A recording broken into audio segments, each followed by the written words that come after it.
Hello ENC 1102 classmates, my name is Christian and today I will be reflecting on what we did so far in Unit 1. So as we wrap up Unit 1, I really wanted a chance to reflect on what we did so far and what it means to be information literate and why it matters so much in today's age. To me, personally, being information literate means having the ability to find and use information that we find online. In a world where the spread of information is becoming a very prevalent thing. And to me, being information literate is not just an academic skill, but it's also a life skill. So the first assignment that we did for this class was the Stanford study on information literacy, and that was basically to see if we were information literate or to evaluate whether we understood how to interpret information that we found online. And I feel like that assignment really primed me for what came up next, which was the researching rhetorically assignments. So the research topic that I chose was the addition of fluoride to public drinking water systems.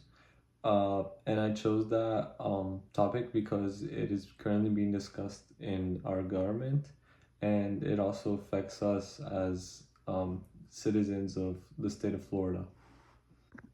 So before I took ENC 1102, I didn't really realize how much the audience, purpose, and genre of a source um, affect how an article is presented and also how it affects the rhetorical situation. So for example, one of the first articles that I chose for my Researching Rhetorical 1 assignment was an editorial opinion paper from the Washington Post that was about the banning of fluoride. And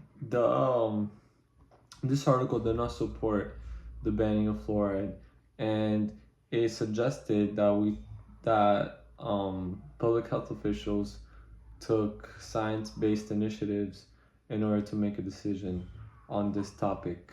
On the other hand, the other article that I chose was a scholarly peer-reviewed article from the NIH, and it talked about the pros and cons of the fluorination of water, and it also had many technical terms and scientific data with a very balanced perspective.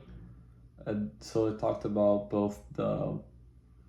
both sides, whether the the pros and cons of the banning of fluoride and not banning fluoride in water. So that leads me to another topic, which is analyzing a source's audience and purpose and how that helped me determine whether it is reliable or not. So the article from the Washington Post was very effective in making me aware of the current controversy around the fluorination of water, but I just had to make sure and I had to fact check some of the claims made by the article. However, the NIH gave me, uh,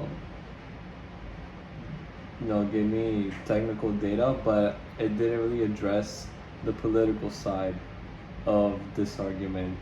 So I compared both articles and I basically got a full picture of the whole fluorination of water debate.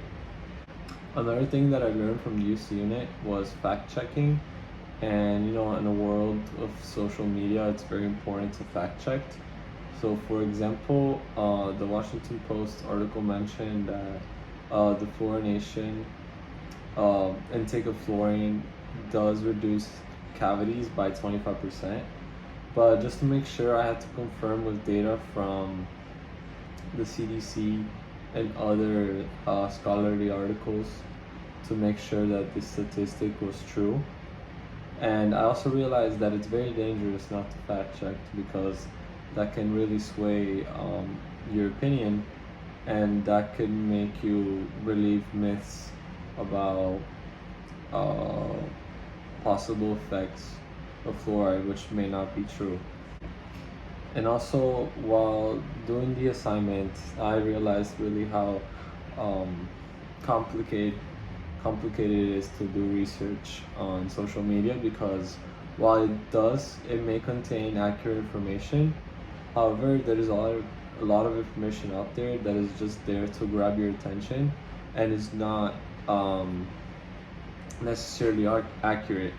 And then that's where the information literacy skills come in, and then which basically that is a skill I picked up on recently, and it's not something that I was not able to hone until I took this class.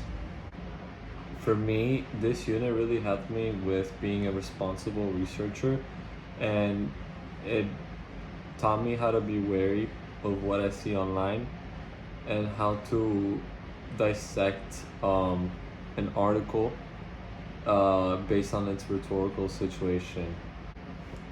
Thank you so much, everyone, for listening to my reflection, and I hope you were able to get something out of this. And I'm looking forward to see everyone else's reflection video.